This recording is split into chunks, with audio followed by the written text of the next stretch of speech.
Hi people, this is the Infinity Midwife coming to you once again. I want to make this video because I feel like it needs to be said. This conversation needs to be had. We're talking about collective shadows. As a collective, I feel like as a people, we need to realize that there are some things that are happening right under our eyes.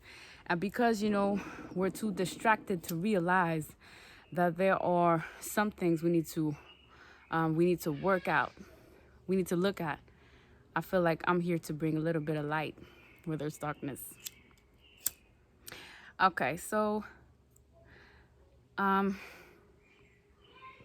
gonna say some things. Y'all ain't gonna like it, but it is what it is. So I'm just gonna smudge the space, making sure we're calling in all the right energies to work with us to make sure that the message is clear, is positive, and is also truth, right? We only like speaking truth when we deliver messages, and so it is. Okay, I feel like we need to have this conversation because there's not much light being put onto this. Now, I'm specifically talking about big cities, okay? I used to live in a big city for most of my life, and that was Montreal City. I actually had a poem called Montreal, My City. I wrote it when I was like 18. It was a beautiful poem of how, there's so many diversity in cultures and how you can go to a neighborhood to get this type of food. And then you go into a neighborhood and you find all these types of beautiful, culturally beautiful objects and people and vibes. And it's true. It's true. Montreal is very diverse in cultures. It's very beautiful because there are so many different people. There's diversity. There's traditions. You can find any types of Asians. You can find any types of Africans. You can find any types of Spanish or Latino or South American type of people. Like, you find diversity. You will find all types of diverse foods, and that's beautiful. But I feel like Montreal is a city built upon crooks, built upon mafia, built upon corruption. If you guys didn't know, Montreal is one of the city where there's most sexual exploitation. Like, that's one of the top seven, yeah, one of the top 7 cities where there's major sexual exploitation. And how come, we're still giving so much credit to Montreal? So for me, when I used to live in Montreal, I used to think that Montreal was the city where there's life. And it's true. There is life because of the people. People will bring life. You will find gatherings. You will find all kinds of activities. But as the time progresses, I find that when you step out of the city and then you come back, you find that the city itself is a mirage, is a loop. Is a city that will bring you in and you're never going to want to step out. You're never going to want to evolve from that. Why? Because there's a lot of distractions in the city. There's a lot of beauty, but there's also a lot of shadow. And we don't talk enough about that shadow. I did start by talking about sexual exploitation. And when we think or when we hear the term sexual exploitation, we think of those movies in Thailand where you have streets of people prostituting, or young girls or young boys prostituting themselves. And, it's very out in the open. So when we think of sexual exploitation, we think that, okay, it needs to be, done a certain way. It needs to be, propagated a certain way for us to believe it. But when you walk in Montreal City, unless you go in certain neighborhoods where, they have this reputation of holding up, sexual worker and all of that, not to throw shade to any sexual worker. I mean, it's your business at the end of the day. But what I'm here to shed light on is how Montreal is an illusion. Big cities most of the time are illusions. Why? Because they're there to trap people in terms of trapping their minds and limiting their own evolution. When you feel like you've arrived in Montreal, and let's say you're from another country, you're gonna find that Montreal has everything. Not only the types of food that you would want to buy.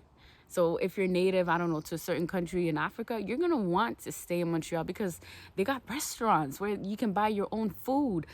And then you have gatherings, you have other people from your community with who you want to blend with. You know, you have services in French and in English. Like, there are so many beautiful services to cater to your need as a new arrival individual in the city. But one of the things they don't talk about is how there are so many agreements under the table to continue all types of corruptions on all types of level in the city, right? We think that Montreal is a family city, but when in all matter, we're actually seeing right now that there is an exodus of families in the city. Families are more and more encouraged to live in suburbs or live out on the outskirts of Montreal. Why? Because we realize that Montreal is not as safe as it used to be. But guess what? Montreal was never safe to begin with.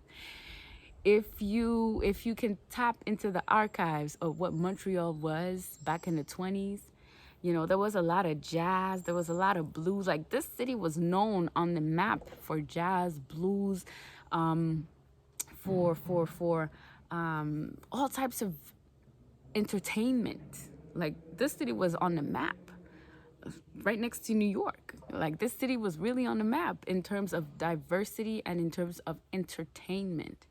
But that stayed and that rings truth up until today, but it merged into something else. Montreal became an escapism city for crooks, for sexual tourism, for sexual exploitation, right? For human trafficking, for drugs, for guns. So when we think we know our city, we don't know it at all. Or we think we know, but we rather, be safe with the side of ourselves that is feeling reassured that we are living in this city that is safe, that is secure for our children because we chose to live there. But again, there are a lot of agreements that are not being talked about in the media that will glamorize sexual exploitation through politics, that will glamorize or reinstate how mafia and how crime is being solidified through paperwork, through politics, through lobbies, through even recently real estate. Like, I was watching briefly an advertisement on Microsoft where they're saying this weekend is the Formula One weekend, and that's really much well known across the globe. But when we talk about Formula One, we are mostly talking about diversity in terms of sexual opportunities for tourists, okay? And when we talk about these things, we want to think that it's a little far-fetched or it's just going to, and like when I was looking at the segment of the news, they were passing this informative prevention against prostitution in the city, and they were mostly focusing on hotels. But let me tell y'all something. In the past 2 years of this pandemic being rampant, where do you think organizations turn to keep on doing this entertainment, this adult entertainment industry? They turn to housing. And so if we want to talk about how the market had this increase of house buyers. No, no, no, no, no. Let's be real. In this pandemic, people like you and me, if we've stayed in that city, we've struggled. If we did not keep our jobs safe, we struggled. Okay? Like, not everybody had the means to buy themselves a house. Maybe homeowners that decided to sell during the pandemic were lucky and had a good return on investment for the selling of their house. But it's not the majority. A lot of people decided to leave the city to go into the suburbs. But who do you think started investing in the housing business? They had to leverage. I'm talking about crimes, mafia. They had to leverage. They had to they had to purchase houses in order to continue their business, their normal business as usual. So when you think the clubs and the bars closed, where do you think the entertainment was happening? It got transferred into the real estate business.